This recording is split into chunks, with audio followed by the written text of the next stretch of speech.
Chapter 2, what we're doing here is we're expanding a little bit more on that definition that we had in the first chapter of what is economics. And what we did from that was we said that, again, economics was a science of scarcity.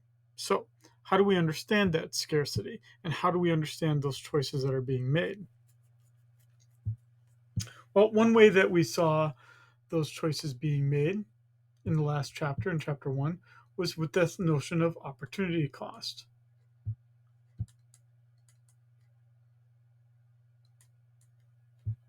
Which was a way of talking about, what is being given up. Um, the idea that we'll see here is that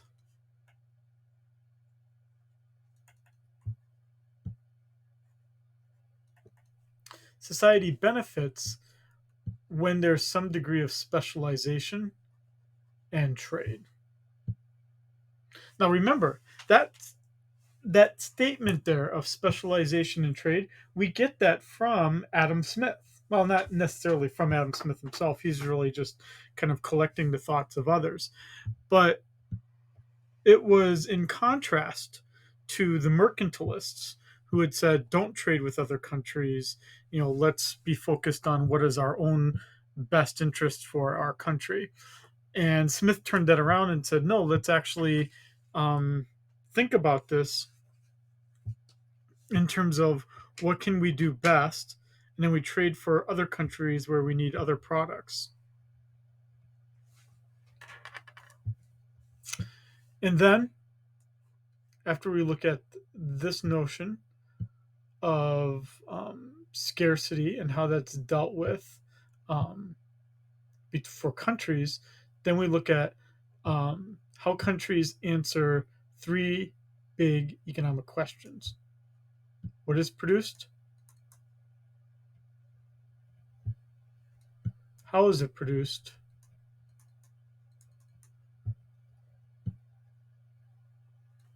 And who is it produced for?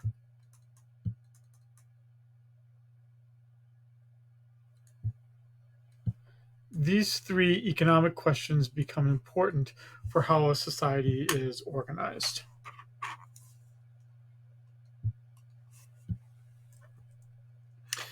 And well, there's a much nicer way of writing it out, better than how I just wrote it out. At least you can tell I'm not making it up. So the decisions made within the country to answer these three questions drives the decisions about how scarcity is dealt with.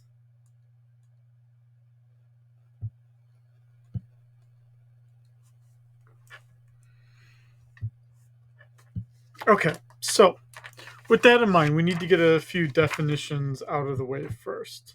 Um, First, what is capital? Capital is anything that's used to produce other goods. So this would be things like buildings, equipment. Um, Buildings or equipment would be the machines. That would be the capital goods that in general exist. Factors of production, these are the inputs that are used to produce the outputs. So these factors of production, um, labor, land, and capital. Those are the three factors of production, as we saw in the Heilbrenner text. Land, that's all the natural resources. So, like water, minerals under the ground, that kind of thing. Labor, that's your number of workers. And our capital. Buildings, equipment, machines. Land, labor, and capital are the inputs or the resources, the factors of production that are used to produce the outputs.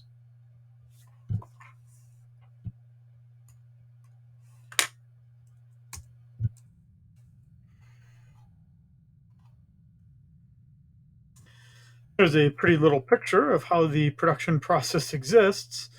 Um, but these three, even though it's it says that these are three basic questions, they're incredibly um, complicated. It's complicated because there's two kind of um, countervailing forces that we all must grapple with.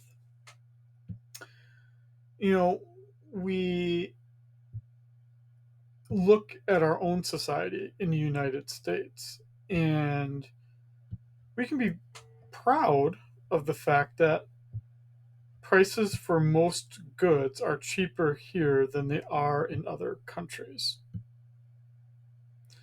Counter to that, we maybe should question our commitment to our fellow human beings in this country when there are many who do not have a place to live, do not have access to health care, do not have access to college, higher education, do not have access to food.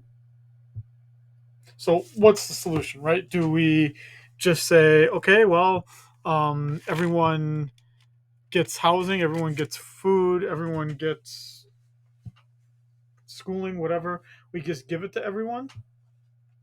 Well, that's what we have to decide as a society, right? The last time we kind of decided that as a society was in regards to healthcare, right? The Affordable Care Act, whether you were for it or against it, one of the defining things that it did do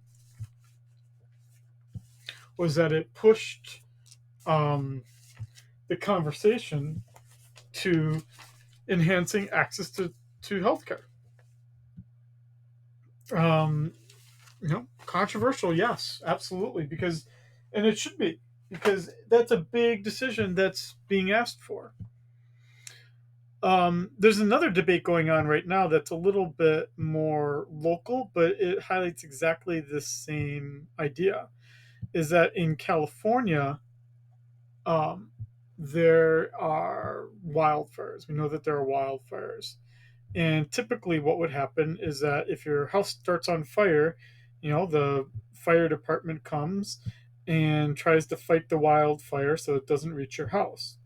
But if you're rich or you're very well insured, you can buy access to private firefighters who then go out and save your house first before they do other stuff. Um, some people might not be bothered by what I just said, and they might just think, well, you know what, that's good. If you got the money, you should get the better access, and good for you. Or some people might take offense to it and say everyone should have access to protection from fire equally, and it's offensive if you try to skip the line and try to get it for yourself first. Uh, you know, um, I don't know. I have this debate. Sometimes I think not about this topic. I'm just thinking about other topics. There are times where, um, let me just give you an example, and it's just to highlight this further, because I do want, by saying another example here, I want you to at least try to think in your mind of other examples. But my middle child is in preschool right now, and I have three kids, so I act a little differently, I think, than parents who have just one child. And this mother, and it's not just limited to mothers. I'm sure if there was a father, it's just as equally applicable to fathers. But the mother decided that um, every kid in the class should buy a whole bunch of COVID tests, and that we should start as a classroom doing twice a week testing, even though the other classes are not and don't have the resources for it. Now, it's difficult because I don't want to go back to remote learning where I had to teach my own child. Teaching you is enough. But I also just didn't think it was fair, right? That one class, just because of the people who were in it and the resources that they have, that one class should have access to twice a week testing and that other classrooms don't. I just didn't think it was fair. Um, my wife told me to drop it, which I did because I don't know, it's more complicated than I just made it sound. Um, but my argument as a economist would be um, those decisions of what gets produced, how it's produced, who it's produced for. It's that who it gets produced for that becomes a lot of the debate about whether we have a market system or something other than the market system to produce that good. Okay. The reason why we have to talk about all of this, or any of this, or any of this and all of this, is because of the fact that we do have, um, is because of the fact that we do have the scarcity that exists. We have to make choices in some way, and that those choices themselves are driven by the opportunity costs. That even if we just try to do everything ourselves, we have to give up something. There's a cost to it. Um, you especially feel this when you're under time constraints and knowing that you cannot do everything, but that's not unique to just people who are doing a lot of different things. Um, you know, a college, for instance, can't do every discipline well. A professor can't teach every subject equally well and equally well in every format. Um, that there's a benefit to having people specialize in what they do well and trading for the other things or doing other things um, and using the things that others produce because they produce it well. That there's some advantage to trade. And it highlights that opportunity cost.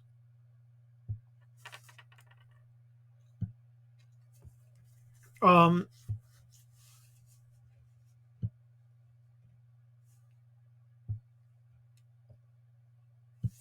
it's somewhat correct. Maybe not frozen food.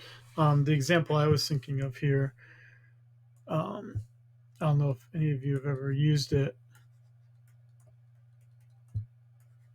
but like there's internet companies like Blue Apron.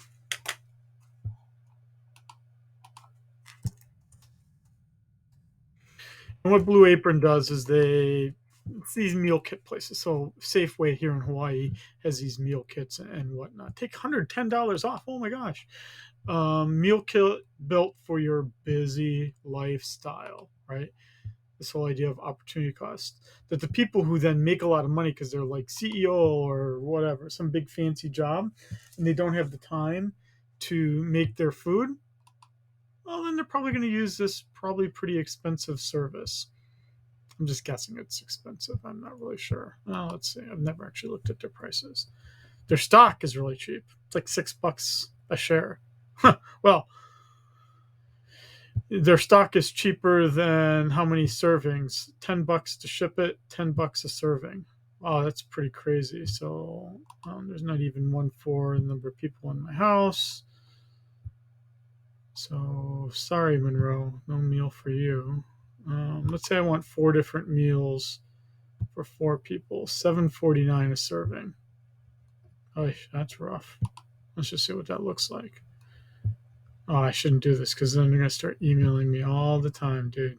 But you get the idea. It's I'm not trying to pass judgment here, but it's pretty expensive. It doesn't take me $8 to feed a kid. It costs a lot less.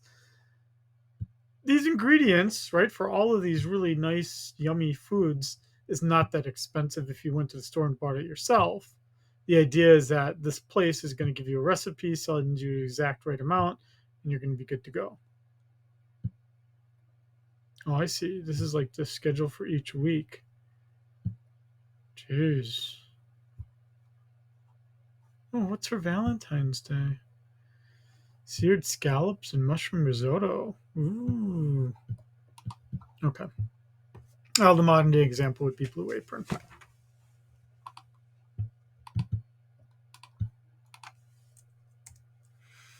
Okay. So Keeping this all in mind, we need to think about then a society where there are multiple things being produced. The idea that we have is this theory of comparative advantage. In the theory of comparative advantage, all of the trading parties are going to benefit when they choose to specialize. It gives rise to the statement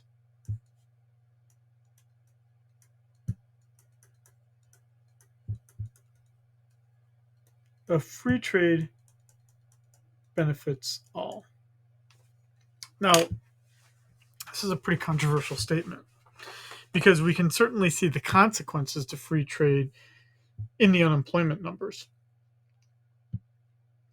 Go to, and I'm just using this as a generalization here, but go to any community college and you will see a set of workers with a skill set that is designed for jobs that no longer exist in this country. Agree or disagree with whatever, whether it's smart to have those jobs done elsewhere. But if I were a shoe cobbler, meaning I repair shoes, probably not going to have a job in the United States. In fact, right, 98%, 99% of all shoes are made in a different country. Right, I think it's only like that one brand of like New Balance shoes, and then like you get some like Red Wing boots and whatnot where they're made in the U.S. But everything else, made in Indonesia, made in primarily Indonesia, Philippines. Um, right, you can just look at Nike's. Just type it in here and let's just look at China, Vietnam. That's 36% of the total shoes. Indonesia, 22%. Thailand, 6%. Well, that's most of the shoes right there, right? If you're a shoe cobbler or a shoe manufacturer, you probably don't agree with the theory of comparative advantage. Yet you do. Because there was a time, 100 or 200 years before that time, where the shoes used to be made in England and in Western Europe.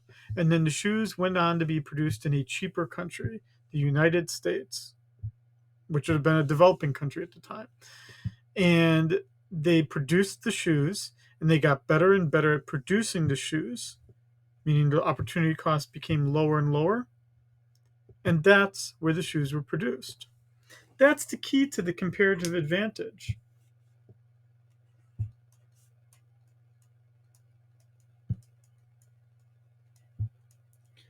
Is that the country, for whatever reason, is able to produce the good at the lowest opportunity cost. And then those countries that have a comparative advantage trade with other countries that have a comparative advantage in something else. They trade with each other and they get more of both goods. That's how the free trade benefits all. Each country gets more total consumption if they trade with each other.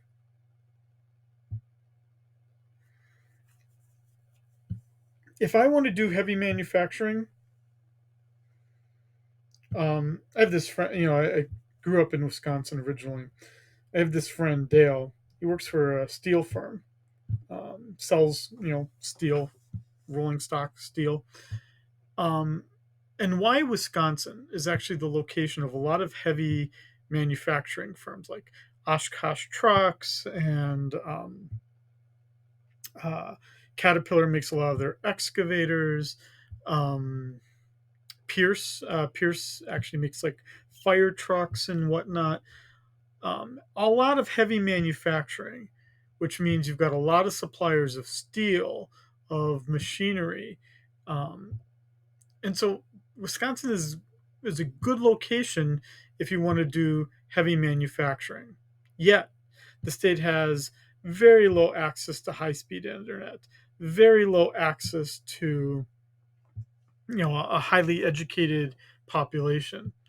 And so the problem there, right, is that if you're talking about some goods, like let's say website production or data storage or things like that, Wisconsin might not be your best place to have that done. Whereas if you went to, I don't know, let's just pick Silicon Valley, right? Like Southern California, everyone and their brother's making a website and storing data and whatnot. But they're not making trucks. So doesn't it make sense for those two areas, Wisconsin and Southern California, to trade for those two essential goods that they need?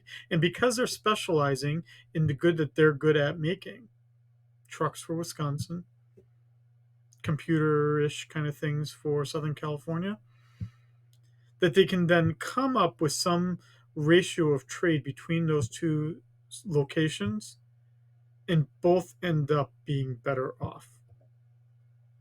Their comparative advantage. You do not want to become focused on absolute advantage. Under absolute advantage, we just talk about the fact that a country has an advantage in producing that good just because of the resources they have around them. Doesn't necessarily mean that they should do it. If we were to compare the United States to Ethiopia, the US would have an absolute advantage in probably almost everything compared to Ethiopia. Because we have more people, we have more resources, we have more of everything that we can probably produce more of any good than Ethiopia can. And yet, Ethiopia trades with us. What, you may ask? I'm not sure myself. Well, let's look it up.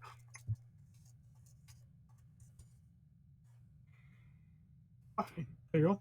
Coffee, leather, and leather products. Again, we're a big country. We can make, here in Hawaii, we make our own coffee. Sold to a lot of places, but I suspect coffee is cheaper from Ethiopia. And any of you who work at Starbucks probably thought it was silly that I had to look this up, but to be honest,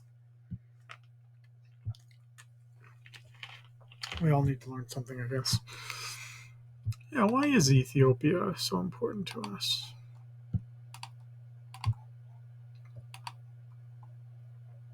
Global war, terror. What's the best thing? Coffee. Yeah, coffee. 117th most vegetables, oil seeds, live trees, precious metals. Huh. Interesting. Okay.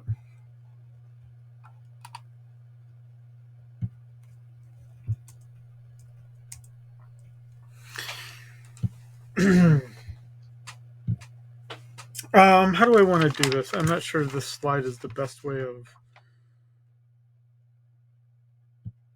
Let's skip this slide for now. I'm not sure I agree. Again, I don't make these slides. I'm just kind of talking about them. Not that what's on the slide is wrong. I'm just worried it's going to confuse you more than it should. Let's actually just create a slide here. Let's make it a blank slide so I can just talk. Okay. So, this is what you get the tuition dollars worth, huh? Okay. So we're going to start to draw what's called a production possibilities frontier.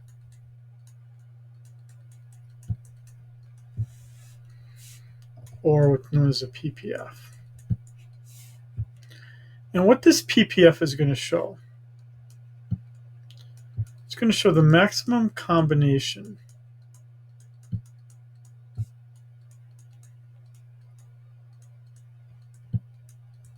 of production in a given country. So I want you to think of any two products you want. Any two products. Doesn't matter what the products are. You just need to pick two. Two goods that this country, let's call it Tomville, because my first name is Tom. Tomville. Tomville makes two different products. Okay, so here's my PPF, x-axis, y-axis. And let's put here quantity of computers. And let's put here quantity of shoes. So now this is the basic structure of any production possibilities frontier. It's an XY space with two products that can be produced, shoes and computers. You pick whatever the products are, I don't care, but it's the quantity of any two. So Tomville could decide to really focus exclusively on making shoes. That's one possibility. Yeah, get it? Production possibility. That is one possibility of production. Another possibility of production would be they could just focus on computers. So there is another possibility. And then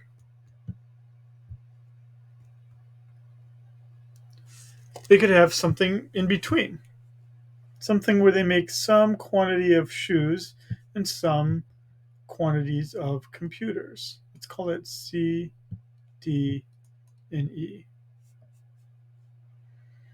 And obviously, we can connect the dots. That line I just drew is the frontier. So this is how it exists in Tomville.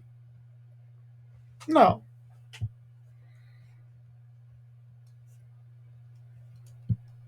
let's create another country.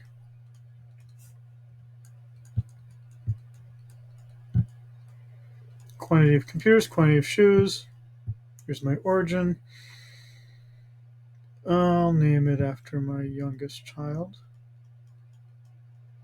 Monroe. We'll call it Monroe Town.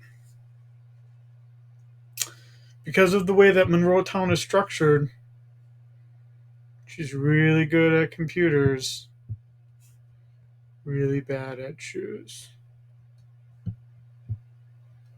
Doesn't matter, we still have some kind of points in between.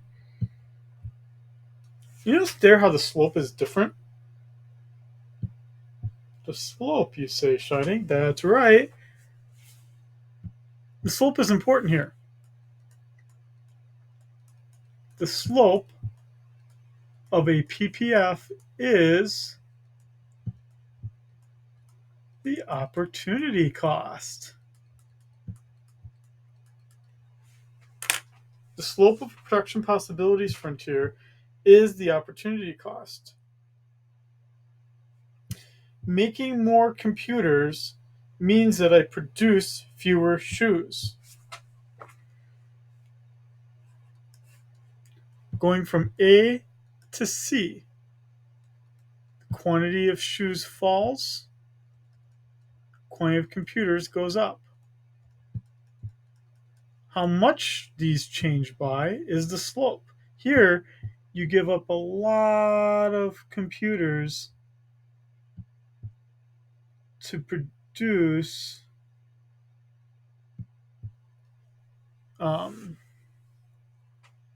you give up a lot of um, sorry, you not give up, you gain a lot of computers when you give up just a little bit of shoes. You gain a lot of computers when you give up a little bit of shoes. Meaning that in Monroe Town, they should then probably focus on computers and make this really huge amount of computers. Now, you can't just live on just computers. You need shoes. But don't worry about it. In Tomville, they're probably going to focus on shoes that they can do really, really well. And do you get the idea here? Then they're going to trade. Representatives of Monroe Town are going to meet up with representatives of Tomville, and they're going to be like, dude, we got a lot of computers. We really need shoes. And the other one's going to say, got a lot of shoes. We don't have any computers. And they're going to come up with some mutually agreeable rate of exchange between the two. They're going to trade, and they're going to be able to end up being able to consume outside of the frontier. They're going to be able to consume outside of the frontier. And that's going to be useful for us as we see this in the later slides. Okay, so we'll come back to this if needed, but I may not need to. Here's a much better way of Colleen and Bill. So for Colleen and Bill, wood, logs, and food bushels, and what they can each do for themselves. So these are straight line production possibility frontiers. And what you see here is that A, B, and C, and D, E, and F are each of the production possibility frontier points. But the idea of being able to trade, and if you read this text here, it's what I just said on the last slide that I made myself. If these people are allowed to specialize in trade, they're going to be able to consume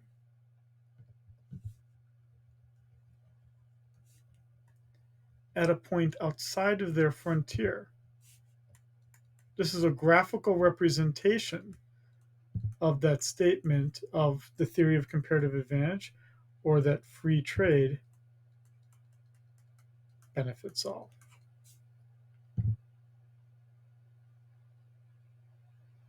They can each consume outside of the frontier. Because if they were just by themselves, foods and logs,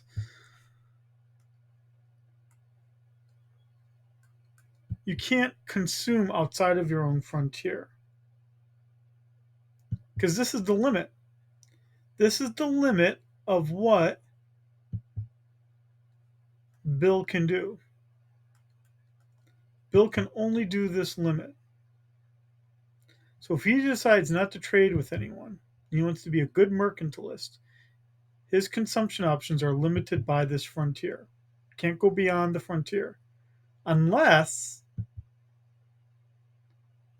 I trade. Because if I specialize in trade, then I'm still stuck to my frontier. Let's say I'm really good at logs. So Bill makes a whole bunch of logs, trades with the other country, and then can consume outside of the production frontier. So let me write that out just so it's clear for everyone. I can consume beyond my production frontier.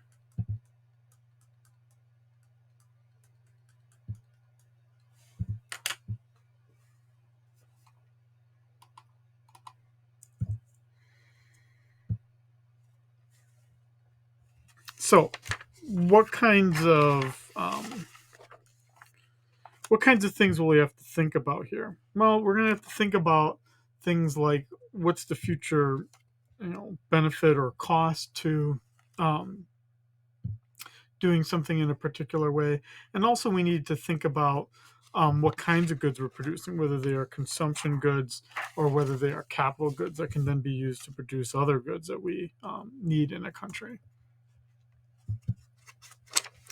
Here's our more formal definition of the production possibilities frontier. I'm not sure why they decided to wait until now to finally tell you it, but here is our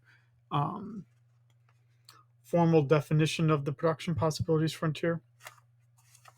I do not disagree with it. I just think I should have told you sooner. It is all the combinations of goods and services that can be produced when the resources are being used. So, what that means is that, let's say we have 200 million people,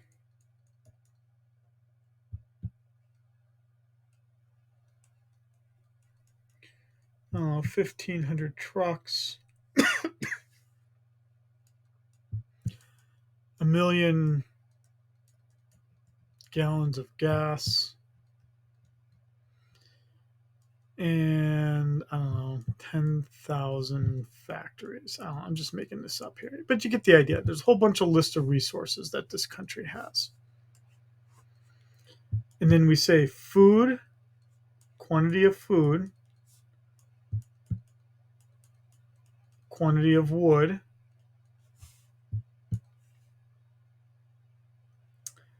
I then plot out the frontier. A. A represents me using all of these resources efficiently to produce this quantity of wood and that quantity of food. But it doesn't stop me from being here. At B, something is inefficient. How do we see inefficiency?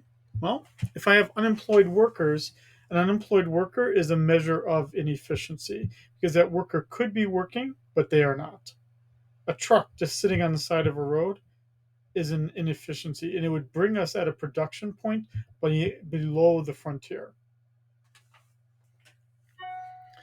And as I said, I can't be at C. C is impossible because I don't have the resources to carry it out. Sorry that you always have to read my emails as I'm lecturing, but if you're curious about hearing about the thefts of university offices, ask me. I'll tell you. Lock your doors, my friends. And there's a much fancier picture of a production possibility frontier. D representing inefficiency, G being impossible, and a movement from A to F representing, or from F to E representing a change of 250 capital goods more to have 200 less consumption goods. So there's our trade-off, right? More of one good, less of the other. And that's true along the frontier. What's cool, though, is that if we're below the frontier, let's say at this point J, it's inefficient, and you know it's inefficient because it's possible to get more capital goods without giving up consumption goods. Possible to get more consumption goods without giving up capital goods, or possible to get more of both goods. That's what makes it inefficient. What makes E efficient is that when you're on the frontier,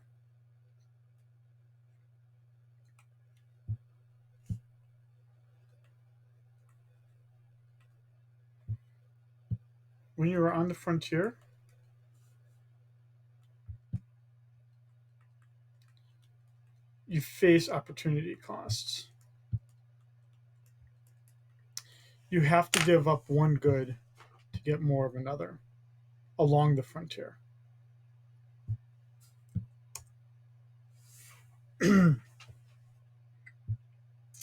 This production possibility frontier does have a negative slope. It tells us the amount of the sacrifice for the two goods.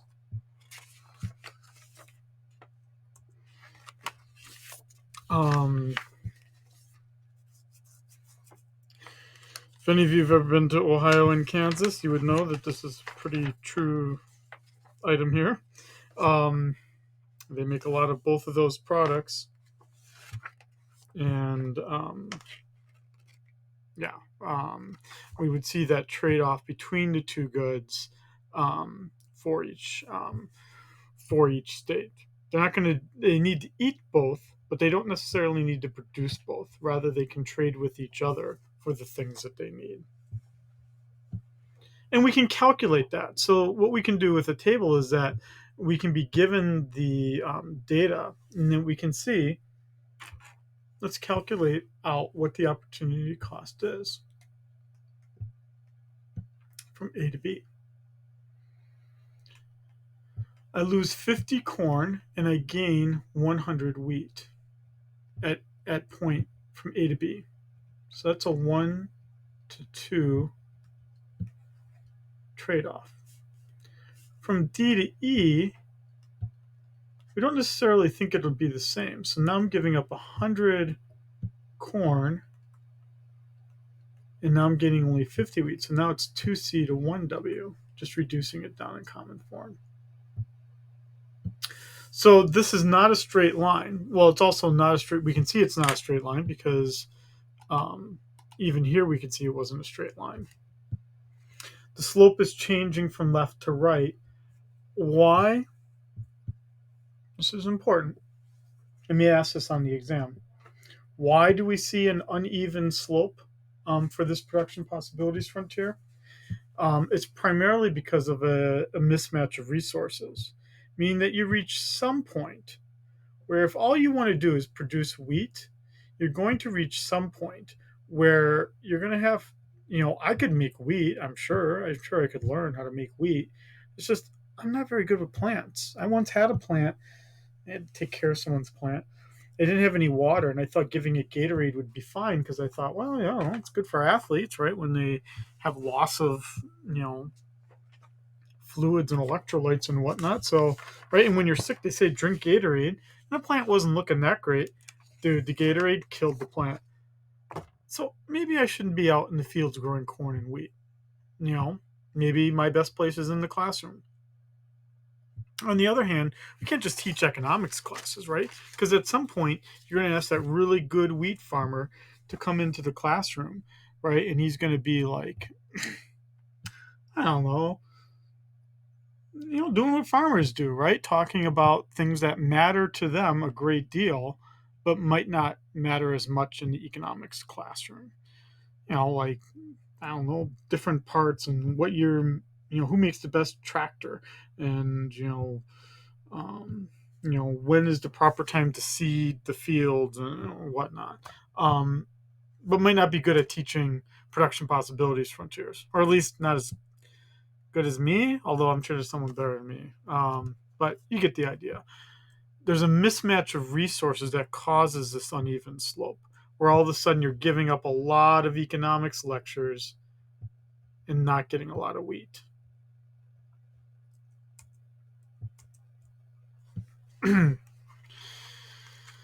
Again, when we have unemployment, we can represent that as being below the production possibilities frontier.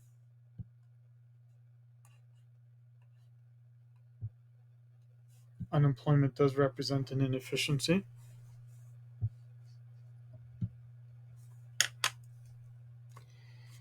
And we can also see this just, from waste in general as well.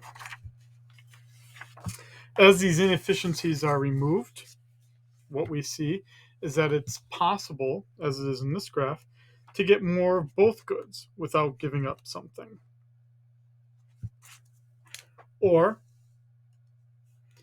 it's possible to get more corn without giving up wheat, more wheat without giving up corn, or possible to get more of both. Not true once you're on the frontier. Once you're at B, the only way to get to C is by giving up. The only way to get to D, get more wheat, is by giving up corn. But at A, when you're inefficient, you can get more of both goods by just being better, by being more efficient.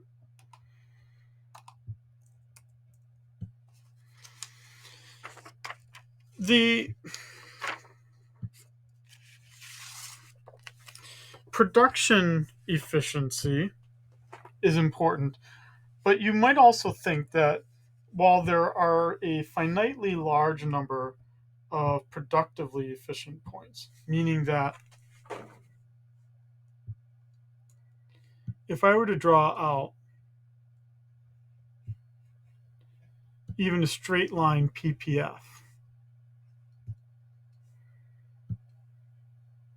all of these points are productively efficient. All of them.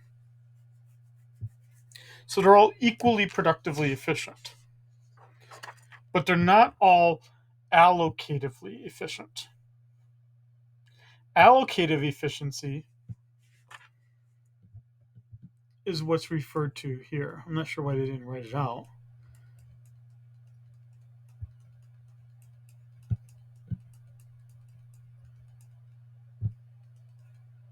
allocative efficiency. Allocative efficiency means finding the right point, the point that's going to get you, the right mix of the two products that the people want.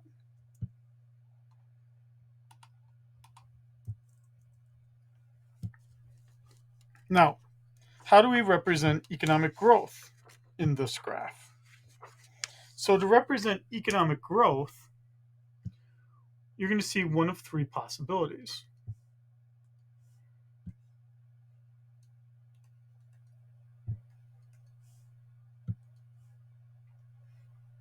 Oh, that's horrible. Let's do red. So here's the initial PPF.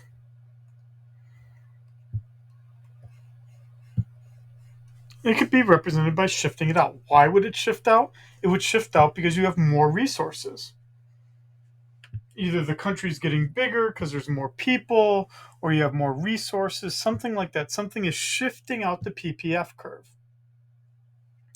But it also can be a differential shift. So it could be a shift where only the production of one good is helped.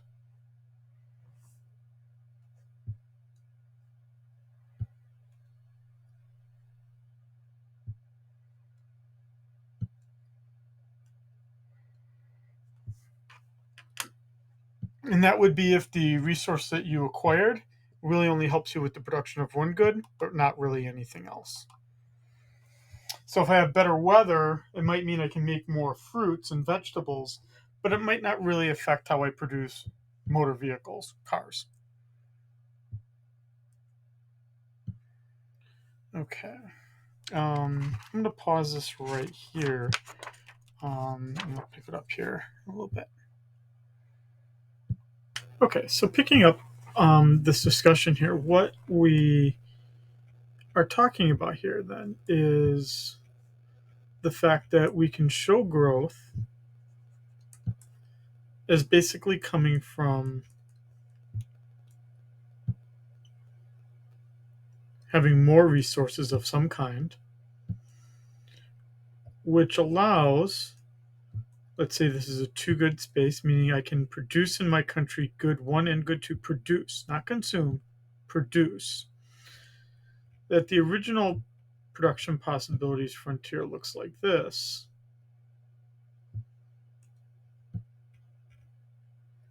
And then can grow to be looking like this. Now, you may have noticed here, as I've been talking about this, that let's add a slide in here.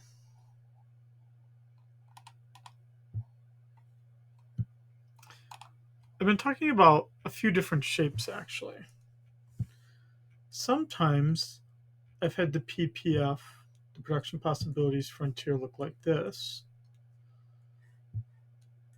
And you've seen on some of these other slides that sometimes it's like this, bowed out. This goes back to my earlier comment about why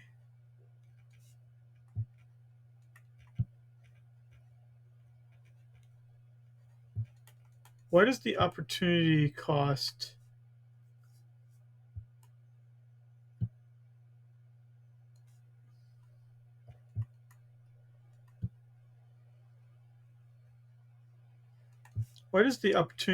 increase at an increasing rate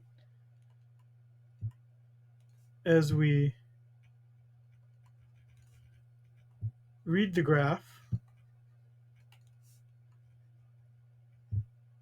from left to right?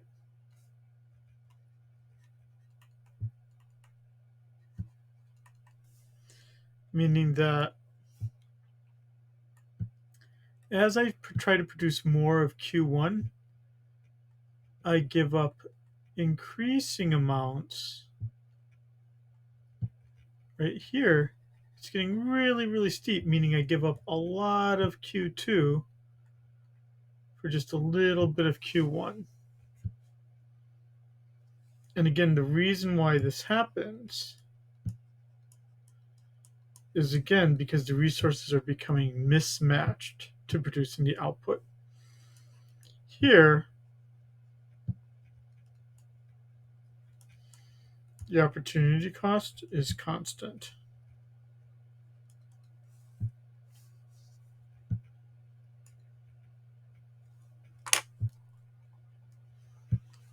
Okay.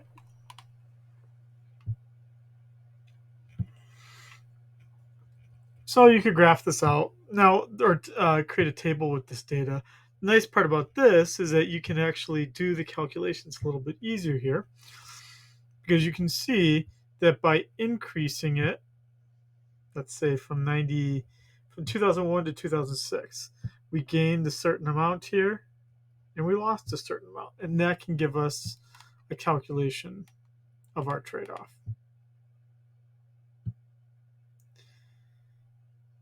Besides having more resources, the other thing we could have to achieve economic growth could be that the resources become better at producing the goods. So, in other words, the technology becomes better. And we would see that as productivity increases that affect the production, in this case, of both corn and wheat, but seem to help corn a little bit more than it does wheat. And that's what it means in the second bullet point here. That we're not seeing a parallel shift in the production possibilities frontier, but there is a shift nonetheless.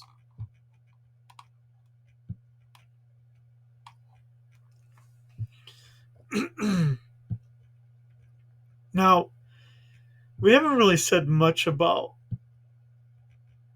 what that the position on the production possibilities frontiers matters, but it does.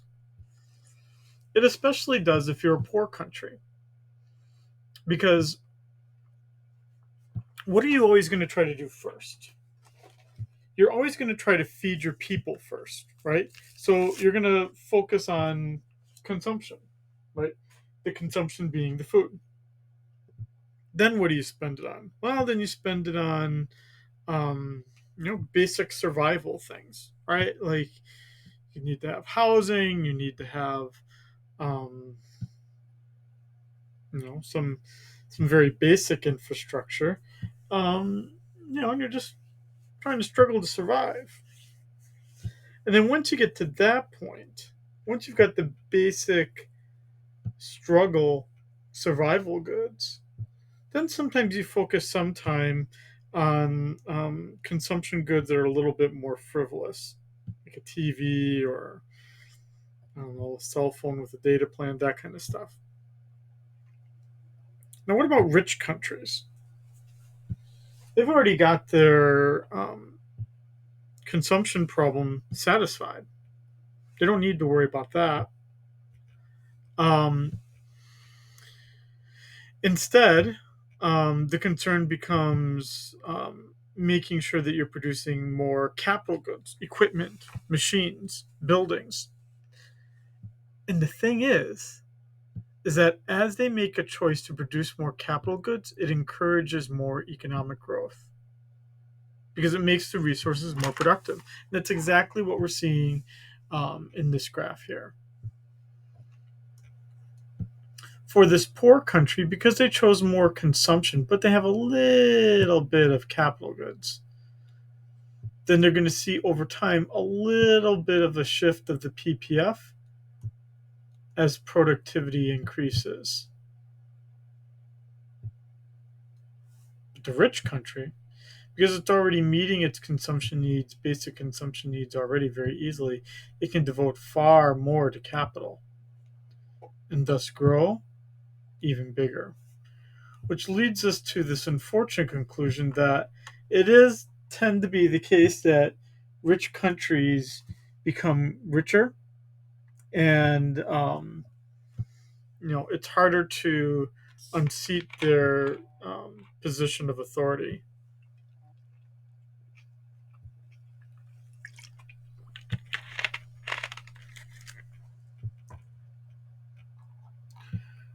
Okay. Um, This is actually an okay economics in practice. This one's a little bit better. Um, it's certainly the case that when we think of who is poor around the world, that the depth of the poverty that exists around the world makes what we experience here in the United States much, much less. That people are living, at least in 1990, on less than $1 a day. I think that's been updated today with inflation to about $2.50 a day. That's for everything that the person needs: food, housing, energy, everything. That's poor, very poor. Right? And one of the very last things that individuals then get typically is easy access to clean drinking water, which is probably why Matt Damon's out there, trying to build water stuff and whatnot, water in sub-Saharan Africa. Um,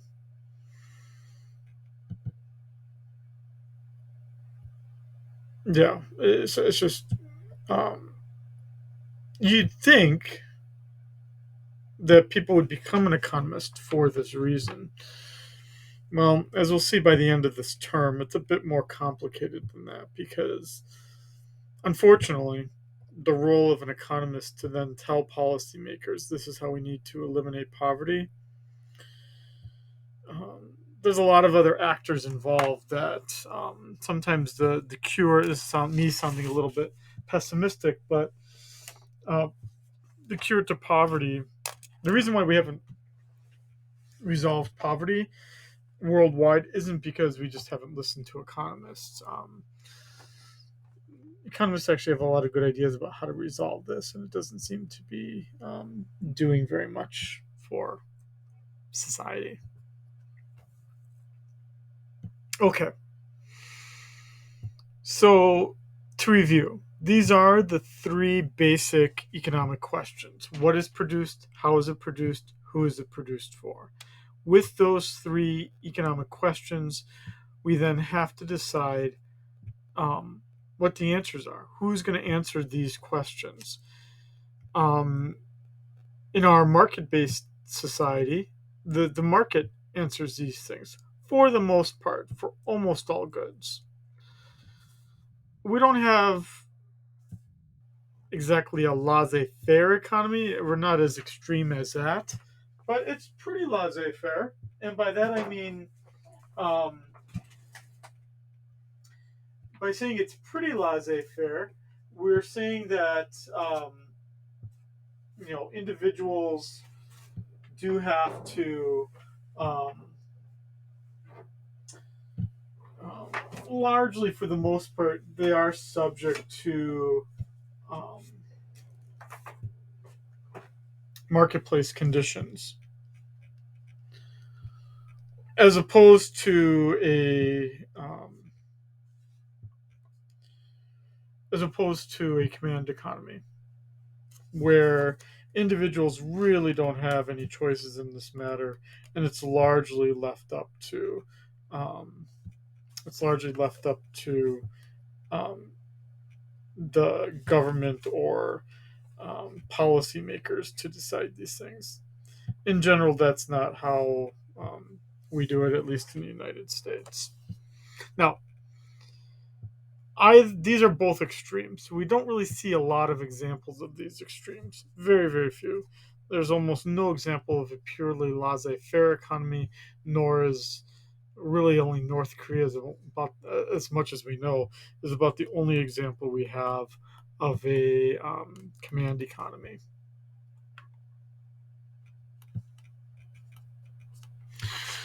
So what does that mean for at least a market? What are we talking about here? Well, that's where the prices are determined. It's where the interaction occurs. That is the interesting thing about a market, is that price discovery process where the buyers and the sellers meet with each other. Ultimately, um, I guess this is kind of like the saying of the customer's always right. That's kind of what's going on here. Um, it's not my job as a person, as an individual, to determine what is a reasonable consumption point for people. Do I honestly, let's just give an example here. Do we honestly think that individuals need a new phone, a new iPhone every year? That the iPhone 13, which is the current one, is that much better than the iPhone 12? Um, for me personally, if you ask Scheiding in a Scheiding world, dude, I use a 6S. I'm okay with my iPhone 6S. My needs are different. My consumption patterns on the phone are different than other people. I'm not a social media influencer. I use maps, email, and message. That's about it. And I like Reddit. That's kind of my new guilty pleasure. After COVID happened, I started going on Reddit a lot more.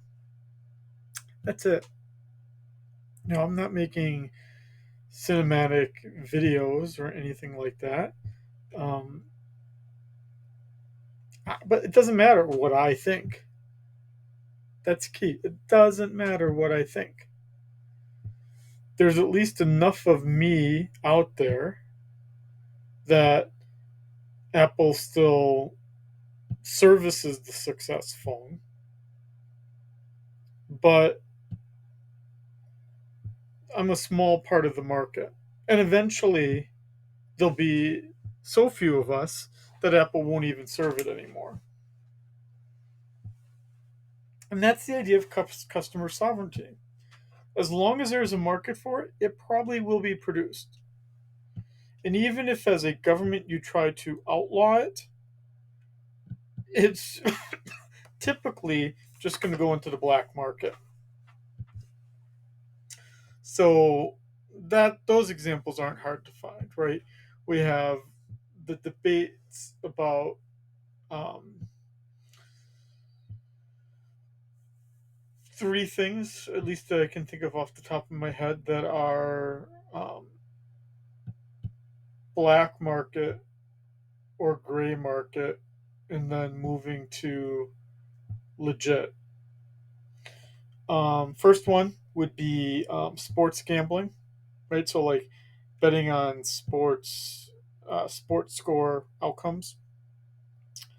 Typically, you'd have to go to like Vegas or like in the old school days, Atlantic City to do that kind of gambling. But now with things like DraftKings and whatnot, you can now do that kind of sports gambling. So it used to be black market, now it's kind of embraced. And the only reason why it eventually did was there was enough people that wanted to do it. Largely because of COVID. I mean, if you think about it, people just had time on their hands to start doing that kind of stuff. Another one where you see this customer sovereignty is with marijuana, right? Small recreational use of marijuana. I mean, it used to be that you couldn't do it at all legitimately. And now, like in many states, Oregon certainly, Hawaii certainly, where you have legitimate businesses that um, sell that product. And then the um, third one, at least that um, comes to mind, at least for here in Hawaii, but I think it also exists elsewhere. I don't know what our relationship is to fireworks, but here in Hawaii, um, it used to be that fireworks are illegal to set off. Now it's you can, but you have to have a permit, right? So it's just a matter of time before anyone can go back to setting off fireworks whenever they want. And those are just three examples that are kind of off the top of my head. In our market based economy here in the United States, there's not a lot of there's not a lot uh, products out there where we deny there being a market out of moral reasons. I can think of two examples where there is a demand for the product, and yet we do not allow it to happen. Uh, what did I say? How many did I say? Um, I can think of three, actually. Three. First one would be um, organ transplants have to be voluntary. You cannot um, buy or sell a body organ, unlike other countries in the world. So if you really need a spleen in the United States, you got to wait for a voluntary, uncompensated donor to give you one. Rich people don't do that. Rich people go to a foreign country like India where you can buy the body organ that you need. Now, there's a reason why we don't let people, at least in the United States, there's a reasoning behind why we don't let people sell their organs, is because when you're really, really poor, you don't want to be put in that kind of position. Yet, as an economist, I'm always struck by the exceptions. The exception being that women um, can sell their embryos, men um, can sell their sperm. Um, and you can sell your plasma, right? So there are these, we can, think of reasons why those exceptions are granted, but they are exceptions to the rule. Second thing, we don't allow to have a proper market would be for um, well, in some states, I shouldn't say in all states, but in some states where it's very difficult to, um, have an abortion, um, or even if you're a certain age, let's say that you're younger, um, that you have to wait a certain amount of time before you can get that service. There, the morality. It's a that's that kind of debate's been going on for decades. And um, it's obviously deeply religious conversation, morality conversation, but it's also a states' right versus federal government issue as well, and it's a women's rights issue as well. Um, and then the third one would be uh,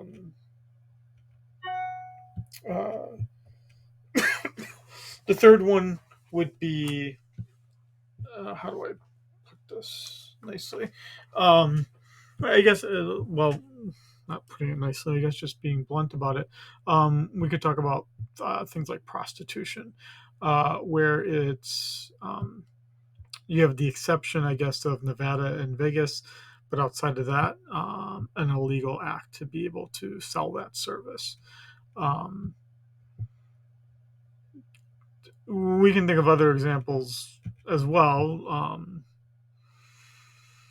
There's more extreme examples: cigarettes, sugar drinks, things like that, where there's attempts to destroy the market for those products. But vaping, flavored cigarettes, um, ultimately, it's a fool's task, I think, to try to deny customers a product, because if they don't seek it in the legitimate market, they'll seek it in the black market, and oftentimes it's much more dangerous to have that product in the black market. We don't, just as we have customer sovereignty to decide what is being produced, we let producers in our generally free market society decide how they're going to produce it and how much they're going to produce. They are operating only under the profit motive in determining how much they're going to produce. And for the most part, as a society, we don't get involved in how much people purchase, or whether they even have access to it. There are exceptions. Again, the exceptions would be things like medical care, um, even things like the debate we're having in many states where um, should individuals have free access to community college, apprenticeships, things like that.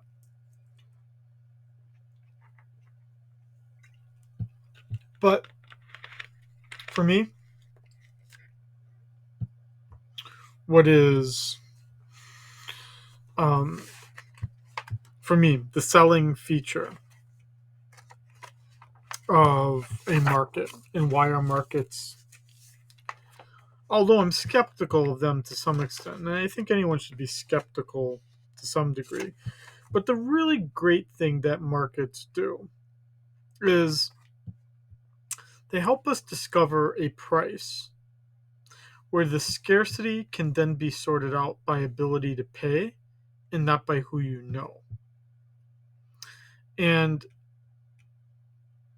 I mean, I'm not sure how many of you have experienced that kind of frustration that goes with having the money to buy something, but not having the connections to buy something. That kind of thing doesn't exist for the most part for most goods in the United States. It doesn't matter who you know. All you have to do is be told the price and be able to pay the price. Um,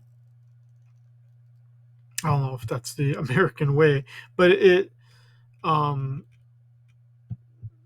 price discovery and the identification of prices is so very important um, in a free market system.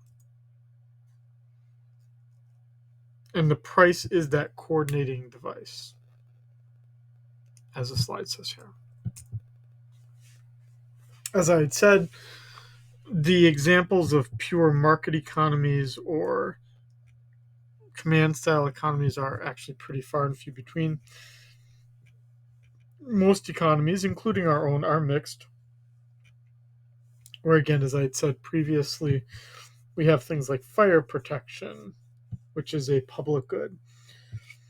In some communities, the electric company is a public good. Um, but then there are other things that are obviously privatized. Okay. That about does it for this chapter, chapter 2.